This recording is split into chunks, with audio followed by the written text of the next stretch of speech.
Isn't it wonderful to be here? I tell you, spending the last 2 days and then waking up this morning here, just spending time teaching the principal, listening to the principal, and sharing experiences about real life with the principal is such a refreshing experience. So we hope to have many more. We want to start back the tradition of being able to come up here for a weekend and hear the principal and enjoy God's beautiful creation, because it's the best way to really hear it. So if you have a chance, come. We wanted to know who is Father? Who is the Messiah? You just heard the Hundoke that we chose for this morning. And I have been thinking for weeks about this sermon and about sharing the opportunity to share a little bit about Father. And every time I thought about it, I get completely overwhelmed. Because how can I share about Father? How can I share about the man who lived the life that he lived? But then this morning when I was praying, there's something that really came over me, and I realized that how daughters are wired. Like, honestly, the only thing I want to do today is to give glory and honor to God and to make my Father happy. And I thought, wait, how could it be that simple? But actually, in the heart of a daughter, it really is that simple. I can't say about the heart of a son because I've never been one. But I do know from the heart of a daughter, all I want to do is make my Father happy. So I'm really glad that you could all come this morning. I've been, of course, studying a lot to prepare for the lectures this weekend, and also thinking a lot about Father's life. And finally I asked my children and some of their friends, well, okay, if I'm going to speak about Father, what would you like to hear about? And it was so beautiful, the lens that came as if light through a prism for me. Because everybody said, well, we want to know who Father was as a man, like as a real person. Because what was it about him that moved people to join this church by the thousands, even though they never met him? Why were people who didn't even know him, why were they so devastated at his passing? Why were there days and days and days of tears, endless tears? I would say from last year, if you remember. And all around the world. Not just here, all around the world. Who is this man? And then they said, we hear a lot of stories about him. And usually if somebody gives a personal testimony, like he was yelling really loud and scolding everybody, and then he laughed at the end. And I thought, wow, yeah, if you hear the testimonies, that's usually what it is. And then my daughter said, well, and then there's the other testimony. Well, when he looks at you, when he looked at me, it felt like he could tear me apart. And she said, why is that so great? What's the feeling there that's so endearing about Father to us? Why can people tell those testimonies with a big smile, right? And a big, wow, and that was my experience with Father, and be so happy when it was like, the testimony, the story is what you did wrong, and how we have to save the world, and what are you doing now? And then everybody's like drenched in tears, but that was a great testimony. So I understood that probably half the people in the room, raise your hand if you ever saw Father in person. That's what I thought. About half the people in this room ever saw Father in person. Raise your hand if you never saw him. So the other half never saw Father in person, and honestly speaking, going forward, of course, there'll be more and more like that, right? The percentage is going to drop.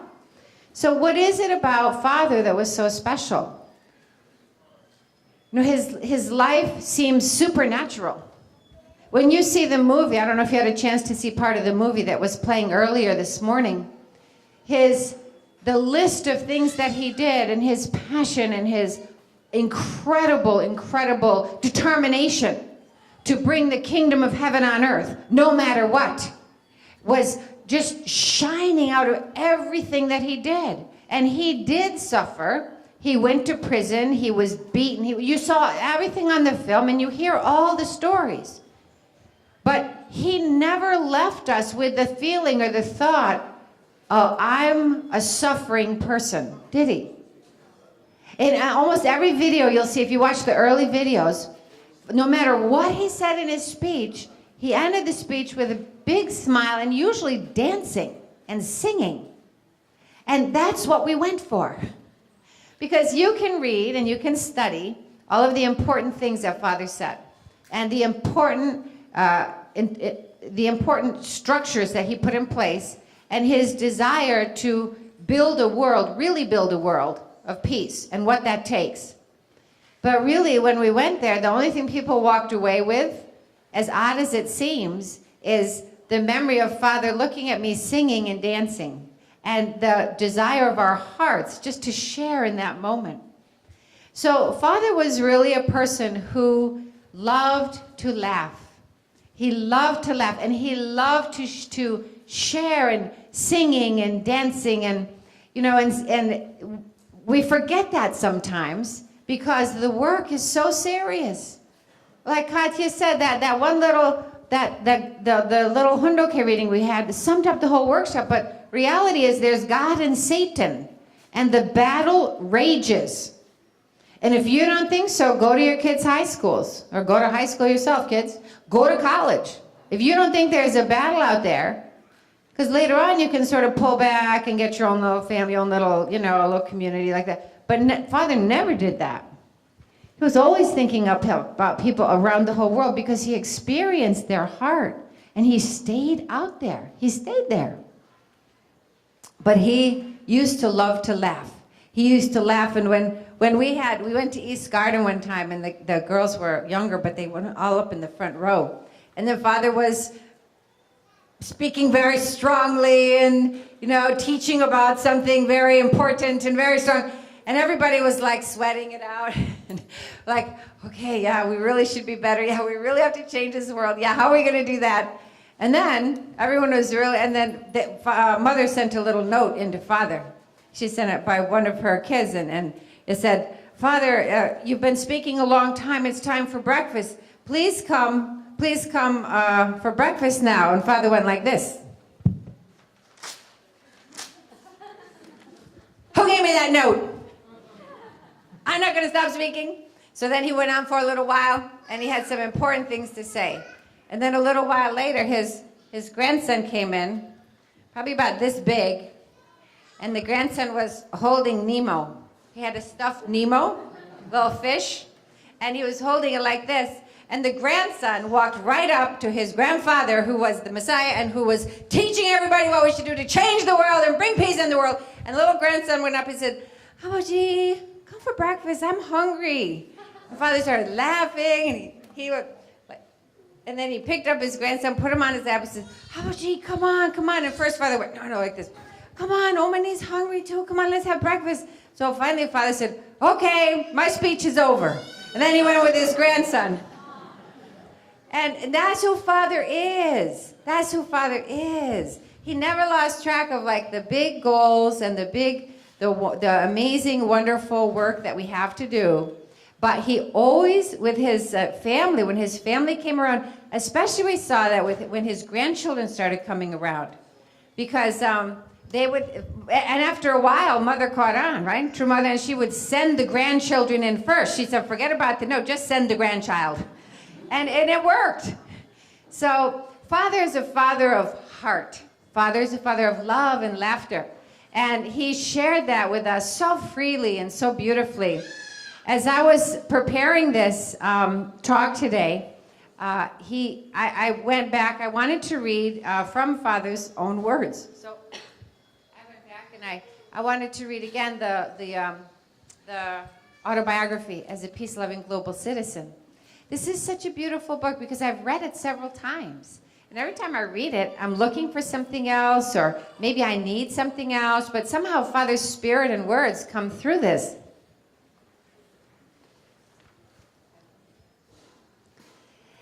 And there's some really beautiful stories in the first part about nature and learning all about life on the back of Father's back, but my daughter encouraged me to keep reading because everyone knows those stories now. So I did. So I'm going to start halfway through the book, as you can see.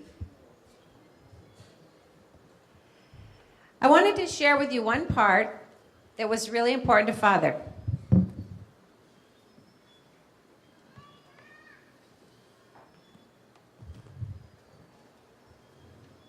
The family is really important to Father. And he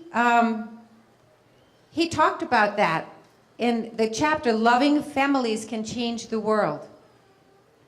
He said, the family is the school where love for humanity is taught and learned. When children who are raised in the warm love of their parents go out into the world, they will care for people in difficulty in the manner they learned in their home. People raised in loving relationships with their own brothers and sisters will go into society and share their caring hearts with their neighbors. People raised in love will look upon each person they meet in the world as a member of their own family. The starting point toward a true family is the heart of love that treats strangers as family and shares with them. Another reason the family is important is that it expands to become the world. A true family is the basis for forming a true society, true nation, and true world. It is the starting point of world peace that is God's kingdom. Parents will work for their children until their bones melt away. They are not just working to feed their own children, however. A person whose heart overflows with love is capable of working for their sake of others, for the sake of others and for God. The family is where we receive so much love that it overflows from our own hearts. The family protects its members in its embrace, but its function is not to prevent love from getting out. In fact, the love in the family should overflow into the surrounding community. No matter how much love may overflow, the love in the family will never run dry. This is because it's received from God. The love we receive from God is such that we can continue to dig it out, but never see the bottom. In fact, the more we dig, the more love wells up like a pure spring water. Anyone who has been raised in this love can lead a true life.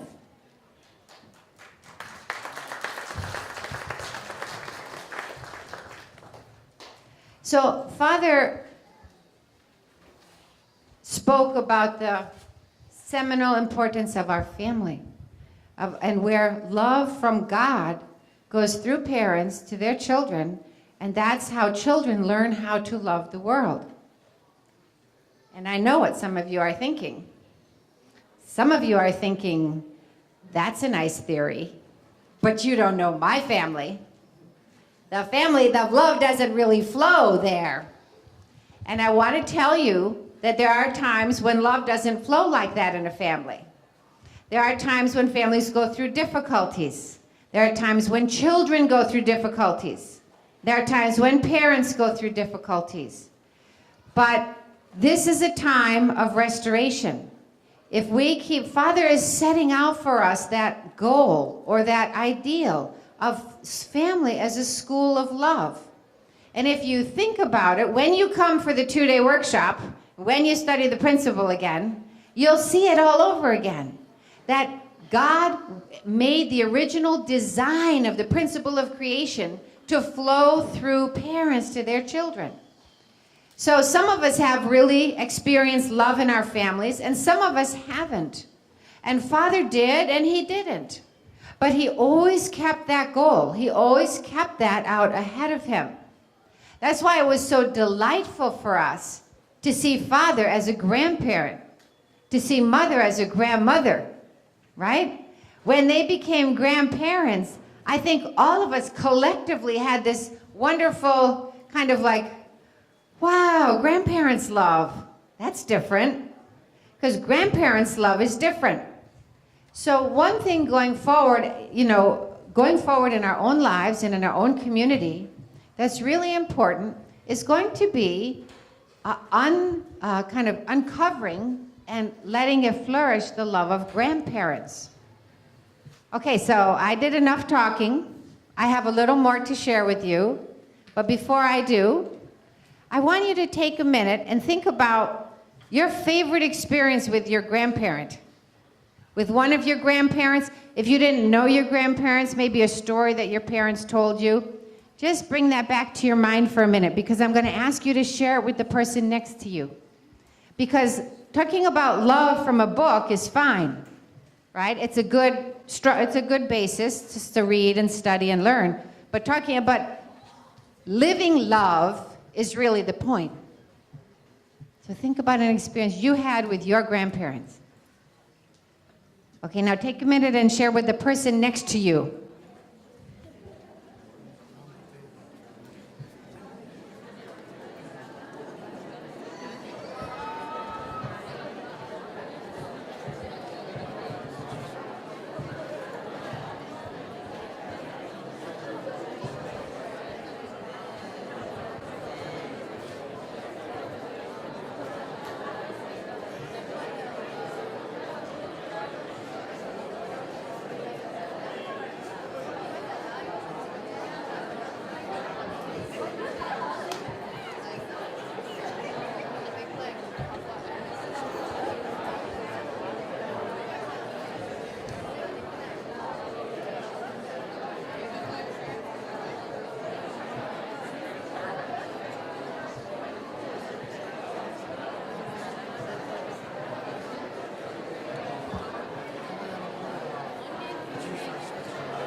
Isn't it wonderful? All the stories about grandparents.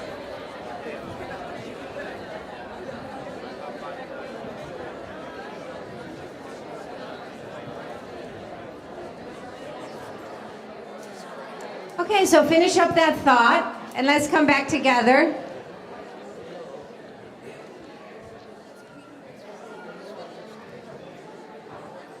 I know it's going to be hard because once you start tasting the love of grandparents' stories, you don't want to stop.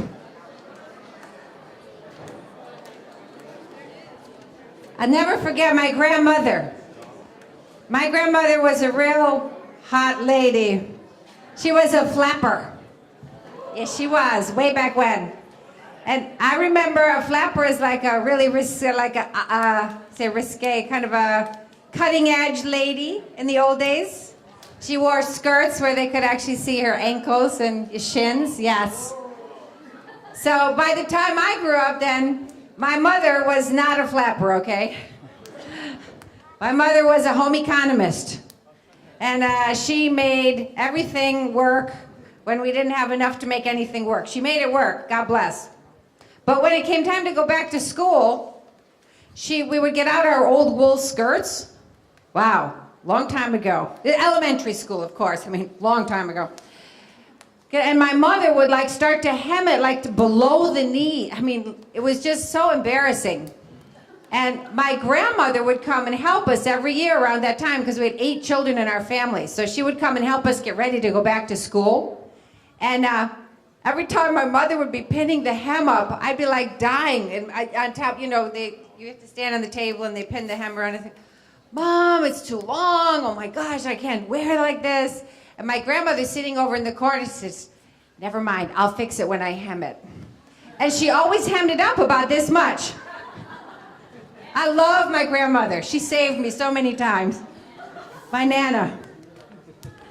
So, yeah, Father left us many things. He left us a legacy. He left us many, many words, and I hope everyone gets to study every one of them because they're important and they're tearfelt and they're heartfelt and they're really important to bring the world, force it forward into the garden to a peaceful place. But I hope one thing that we can develop what Father left us, which is the love of grandparents. We want to develop not only the peace in the nuclear family, but then also as grandparents and grandchildren. That's something we should do because we have a chance to do that. So I expect that we should see and hear a lot more about grandparents, even if you're not one yet. Then I think that we should see and hear a lot more about it and talk about it because grandparents' love is so different and it's so freeing and just it's really wonderful. So let's together, let's build that legacy and really keep on the love of Father and the kind of spreading out the love that he had a chance to be a grandfather before he went to the spiritual world. So we want to learn and become like Father and Mother, and to do that, we have to listen and learn from them. I love it when we talk to each other in sermons. You might have noticed that by now, because even if it cuts my sermon short, that's fine. But there's one other thing I wanted to share with you. It's about setting a goal. Now, a few weeks ago, Drew Mother asked everybody to choose one thing that you're inspired about from Father and set that as your goal and let that blossom in you and be strong in that. So I hope you've all been thinking about that. Father talks about setting a goal in his autobiography.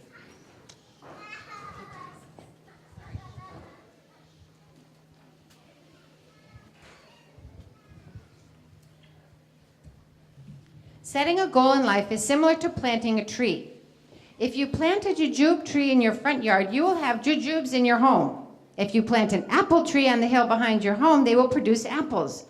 Think carefully about your choice of goals and where you intend to plant them. Depending on the goal you choose and where you plant it, you can become a jujube tree in Seoul or an apple tree in Africa, or you can become a palm tree in the South Pacific. The goal you plant will bear fruit in the future. Think carefully about where the best place is to plant your goal so it will bear the best fruit. And Father had many goals, but there were 3 goals that he talked about in his book. Again, he sort of summarized, he said, every time I started a school, every school had 3 mottos. And when I read these, I realized these are really Father's 3 lifelong goals.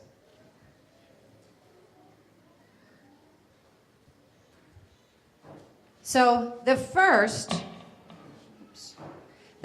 is to, quote unquote, live a life that casts no shadows, as if you were under the sun at high noon. A life without shadows is a life with a clear conscience. When we finish our life here on earth and go to the spirit world, our entire life will unfold before us, as though it were being played back on videotape. Whether we go to heaven or to hell is determined.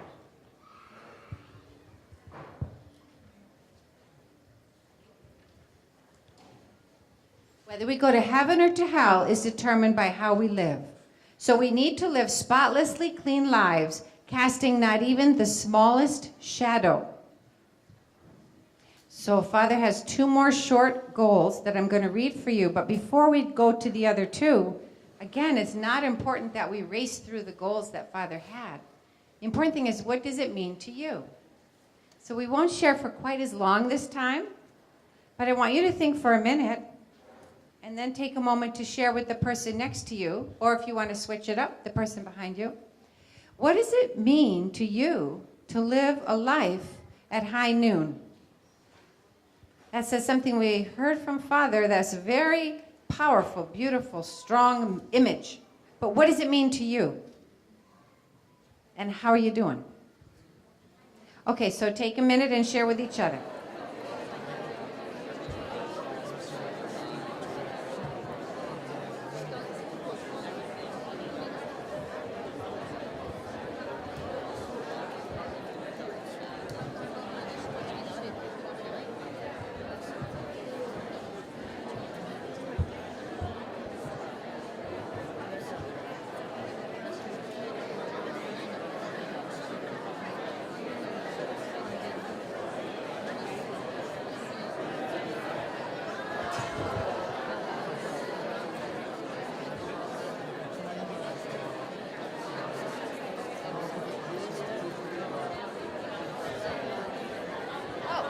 What does it mean to live a life at high noon?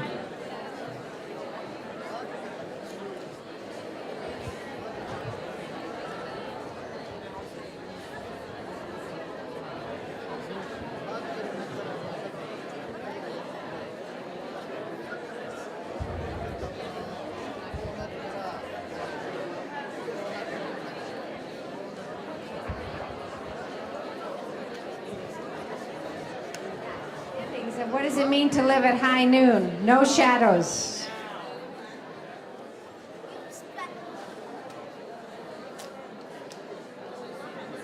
Okay, come on back, everybody.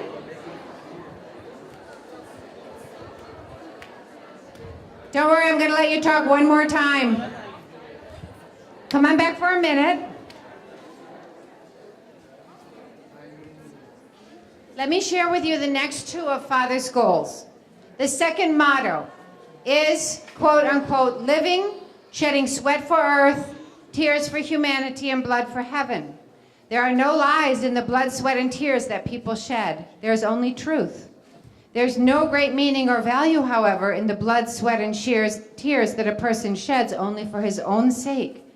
This great investment must be shed for the sake of others. Our final motto is one family under God. There is only one God, and all human beings are brothers and sisters. Differences of language, race, and culture account for less than 1%. As human beings, we are more than 99% the same.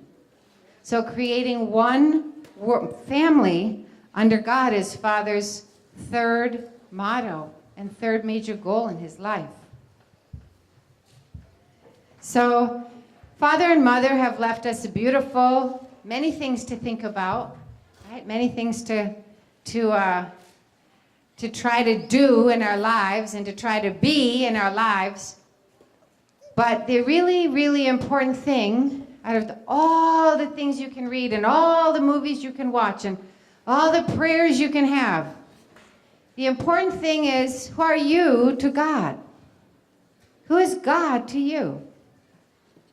That's the essence of Father's teaching for us, is don't follow me, become like me. Well, that's a really big task. And I think every time I think of that, that's when I feel overwhelmed. So I really appreciated when True Mother said, you know what? Don't try to do everything. So pick one thing. But do you know how hard that even is? I've been thinking about that. I said, okay, because of course Manella told me, Mom, if you're going to ask everyone to share their own goal with each other, you have to share your one thing. What's your one thing? And it's really, I think the only way I can really say it out loud is to understand that it's my one thing that's a work in progress, right? So my one thing that I'd like to do is to infuse intellect with beauty and grace in everything that I do, in my actual work, in my actual life, my actual family, in my actual schools, in my actual, everything that I do is to infuse that. So that sounds like not just one thing, right? Actually, it's kind of a big thing, but I'm working on it. So before I conclude my sermon today, my remarks, before our celebration, I'd like to ask you to just think for a minute, and whether it's the first time you came or whether you've come a million times already, whether you're at the early stages of a journey or whether you're way down the road, I want you to think for a minute. What is the one thing that you felt inspired about by True Father and in his memory on today, right? It's an anniversary celebration. What is the one thing you feel inspired about in yourself that you can actually let blossom and grow? And don't worry about it too much, like if it's the only thing or the best thing or the biggest thing or whatever. Just one thing. Pick one thing. Because that's what, and then we'll come back together. I want you to think about it for a minute. Many of you have already thought about this. Think about it. And just turn to the person next to you and share that one thing. How do you want to bring world peace? What does that mean? One thing. Okay, share with each other, and then I'll come back and conclude.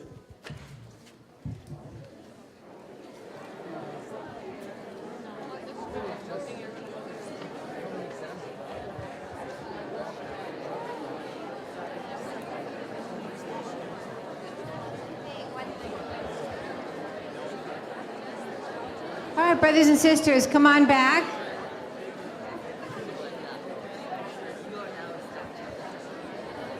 And as you come back, it's so exciting. Nobody wants to stop talking.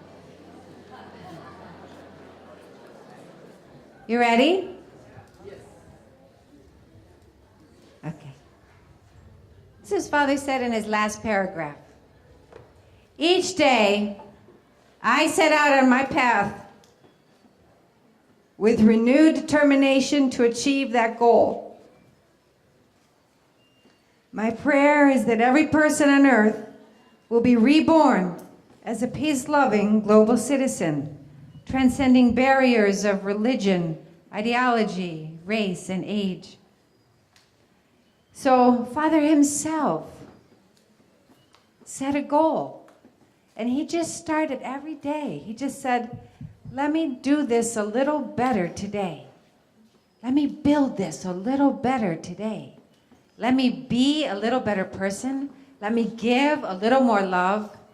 Let me bring the kingdom of heaven right here, right now, with my family, with my friends, with my community. And I thank God that God gave us a day that we can do that together. In honor of True Father, in honor and devotion to true parents and their work on the earth, and in support of True Mother and her work in Korea and all over the world, leading our nation right now. So in honor of our True Father, and I'm really grateful and humbled to have a chance to be able to speak on this special day. And also, not just speak, but also hear from you, and also hear you share about your love, about your goals, and about how we can build this kingdom together. Thank you very much.